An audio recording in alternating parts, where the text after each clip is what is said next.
Beaucoup me demandent dans les commentaires s'il faut trancher sur la forme actuelle ou sur l'histoire. Bah je vous avoue c'est compliqué. J'essaye simplement de mettre les meilleures équipes des 5 grands championnats européens. À vous de faire la distinction, c'était pas facile sur le duel en cours étant donné que la Juventus est sans aucun doute la meilleure équipe actuelle. Si on regarde l'histoire, l'AC Milan est un club légendaire. En est-il que la Juve de Ronaldo se qualifie facilement pour la suite aujourd'hui? Et pour terminer ce tour, on reste en Italie. Inter Milan ou AS Roma? Rendez-vous dans l'onglet communauté de la chaîne. L'équipe, j'espère que vous allez bien. Aujourd'hui on se retrouve pour une vidéo vraiment particulière pour le coup qui en rappelle d'autres sur la chaîne. Certains voient de quoi je parle. Il y a quelques mois, quelques années même, j'ai envie de dire, on parlait des clubs qui changeaient de logo. C'est une mode, j'ai l'impression, ces dernières années, les clubs décident de moderniser entre guillemets leur logo, le modifier. Et finalement, on s'aperçoit qu'il n'y a pas que les clubs qui sont concernés, même les championnats. Voilà, vous le savez, plus on avance, plus le football évolue. On essaye souvent de faire le plus d'argent possible. Les championnats en particulier signent des nouveaux contrats. Le naming, par exemple, ces 3 dernières années, la Ligue 1 collaboré avec Conforama. Vous savez désormais que la saison prochaine, ce sera Uber Eats qui prendra le relais. Et généralement, dans la foulée, il y a un nouveau logo qui tombe. Il a déjà fuité sans le vouloir il y a quelques jours. Et moi, bah forcément, je me suis intéressé aux autres grands championnats européens. Aujourd'hui, donc l'équipe, on va voir l'évolution des logos des 5 grands championnats européens. Ça change d'habitude, je trouve que c'est plutôt original, mais aussi très intéressant. Vous allez voir, je compte sur vous pour rester jusqu'à la fin de cette vidéo, mais je compte également sur vous pour permettre un meilleur référencement de cette vidéo. On va essayer d'atteindre la barre des 4000 likes avant minuit ce soir. Ça prend vraiment 2 secondes et ça m'aide beaucoup. Merci vraiment à tous ceux qui vont contribuer.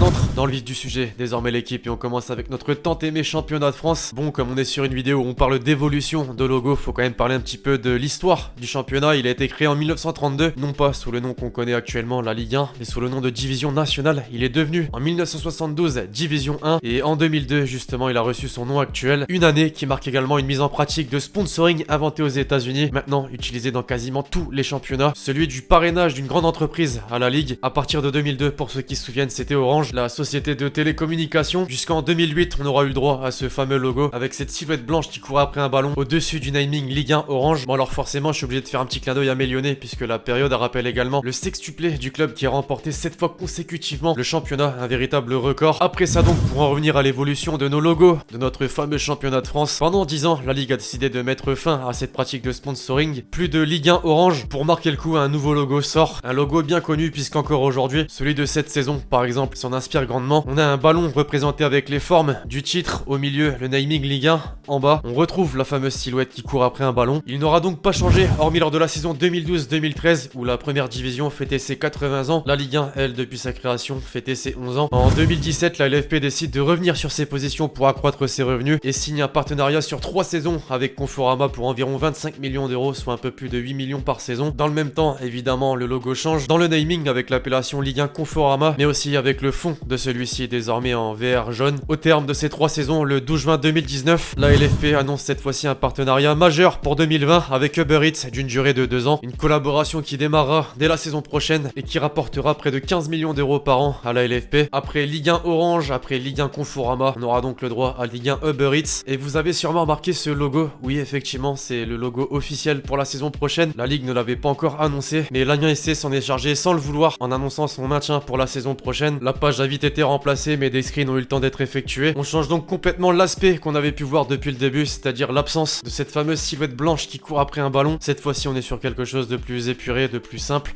de plus sobre. Et puis bon, en dehors de ça, on parle de partenariat. De saison en saison, l'objectif est forcément d'engranger le maximum d'argent, de même que les clubs qui ont vu le revenu de droit TV exploser ces dernières années. Certains y voient du bon, certains y voient du moins bon. Donnez-moi d'ailleurs l'équipe votre avis dans les commentaires. Outre-Manche, désormais dans le pays créateur de ce sport fabuleux, l'histoire est tout aussi passionnante ou même plus passionnante. Comme pour notre championnat de France, on va partir de la création. Le championnat d'Angleterre a été créé en 1888, non pas sous le nom actuel, mais celui de Football League. Un peu plus de 100 ans plus tard, en 1992, la compétition laisse place à la Premier League. Là où c'est intéressant, c'est que l'année suivante, elle est parrainée dans le cadre d'un contrat de naming. On l'a cité juste avant avec la Ligue 1. Justement, c'était l'un, si ce n'est le premier championnat à mettre en place ce système. Le sponsor paye donc le droit de choisir le nom commercial de la compétition. De 1993 à 2001, la société Carling se positionne pour en faire la FA Carling Premiership. Le logo, d'ailleurs, qui contenait déjà à l'époque un lion, symbole important de la culture anglaise, brodé la mention The FA Premier League. En termes de couleurs, le rouge et le bleu ont souvent été utilisés par la suite. Le vert, en revanche, c'était la seule et dernière fois qu'il était utilisé. En 2001, ensuite, la société Barclaycard succède à Carling mais ne fera apparition dans le logo qu'à partir de 2003. Durant la saison 2003-2004, on a eu le droit à un logo légèrement différent puisque le vert et la mention The FA Premier League ont été remplacés par Barclaycard Premiership. Cette fois-ci, c'est pas le vert mais la jaune qui a été utilisée pour la première et dernière fois d'ailleurs. Enfin, en 2004, Barclaycard, filiale de la la célèbre banque britannique basée à Londres, est remplacé justement et directement par Barclays, et ce jusqu'en 2016, ce pourquoi on a tous souvenir de ce fameux logo traditionnel, on peut dire, puisqu'on a toujours l'apparition d'un lion avec une couronne, le fameux ballon, et forcément la mention Barclays Premier Chip, transformée à partir de 2007 en Barclays Premier League. Enfin, depuis 2016, la Première Ligue anglaise souhaite s'affirmer comme une marque indépendante, comme la NBA par exemple, et ne renouvelle pas un contrat de sponsoring majeur pour remplacer Barclays. En parallèle, par contre, elle signe des contrats avec un certain nombre de partenaires et fournisseurs officiels,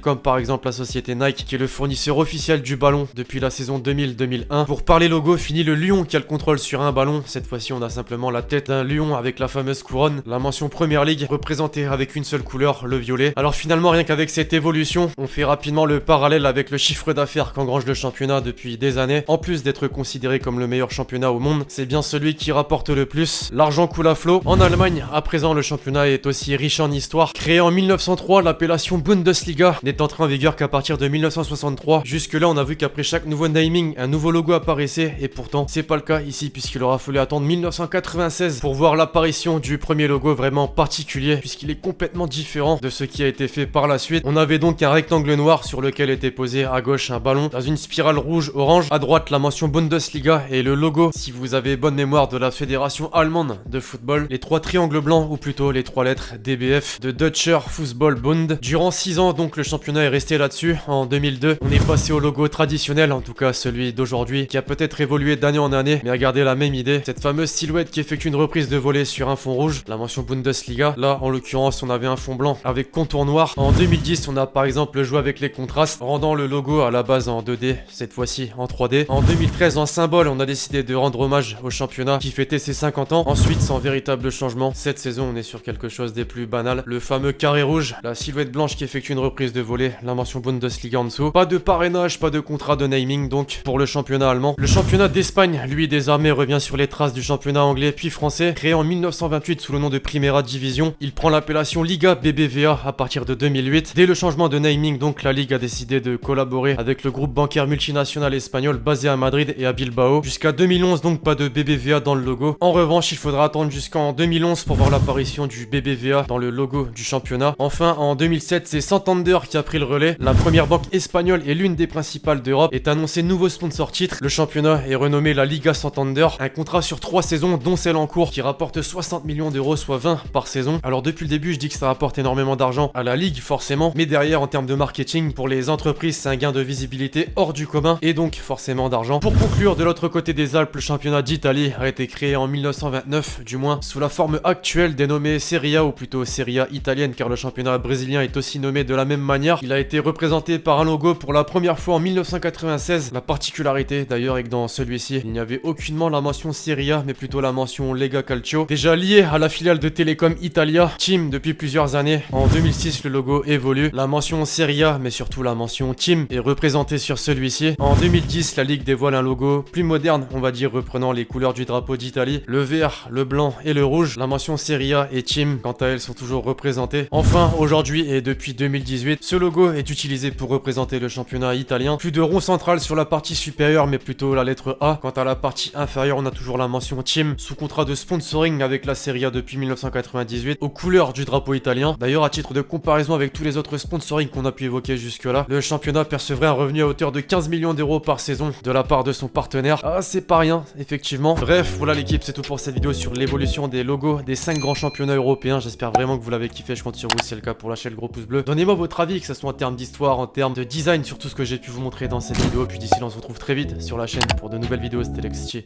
Ciao.